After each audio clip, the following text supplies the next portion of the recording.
Moving averages वो technical analysis का tool है जो इन्वेस्टर्स को मार्केट के ट्रेंड्स को एनालाइज करने में काफी हेल्प करता है। सिंपल है ये।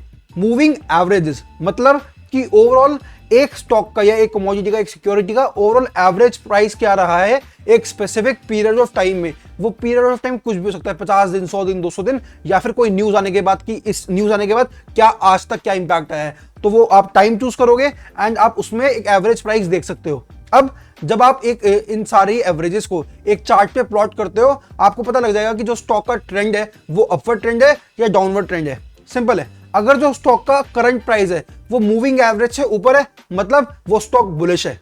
सिंपल है ना। जो मूविंग एवरेज चल रही है, स्टॉक का प्राइस उससे ऊपर है तो वो स्टॉक बुलिश है। और अगर मूविंग एवरेज से स्टॉक का करंट प्राइस कम है तो मतलब जो वो स्टॉक है वो बियरिश है।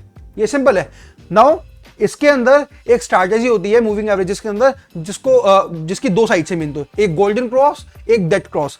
अब क्या होता है कि जैसे मैंने बताया, मूविंग एवरेजेस को एक स्पेसिफाइड पीरियड ऑफ टाइम के लिए आप उसको एनालाइज करते हो। तो मान लो आपने एक तो करा शॉर्ट टर्म के लिए, एक करा आपने लॉन्ग टर्म के लिए।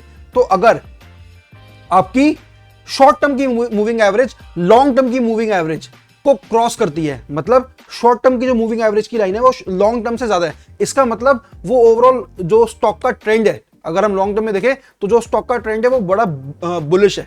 दूसरी तरफ डेथ क्रॉस होता है कि जब जो लॉन्ग टर्म मूविंग एवरेज है वो ऊपर है शॉर्ट टर्म मूविंग एवरेज से, तो मतलब वो स्टॉक का ट्रेंड ओवरऑल बियरिश है।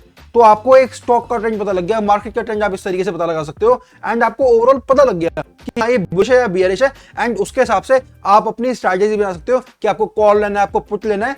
एंड जैसे बाकी सारी स्ट्रैटेजीज होती है या इंडिकेटर्स होते हैं, ये फुल प्रूफ तो नहीं है कि इसमें ऐसा नहीं है कि आपने एक बार लगा दिया या आपने एनालाइज कर दिया तो प्रॉफिट होगा ही होगा, या ये परफेक्ट डेटा दिखा रहे हैं, जरूरी नहीं है। लेकिन चांसेस बहुत ज्यादा है, सारा खेल चांसेस का है। तो आपको एक तो अपने चांसेस जीतने के बढ़ाने हैं ज्यादा से ज्यादा इंडिकेटर्स को यूज करके। एंड अल्टीमेटली अगर आप इन ट्रेंड्स को आइडेंटिफाई कर पा रहे हो और एक इन्फॉर्म्ड इन्वेस्टमेंट डिसीजंस ले पा रहे हो, तो वही है, आपके भी चांसेस बढ़ जाएंगे प्रॉफिट ज्यादा कमाने के।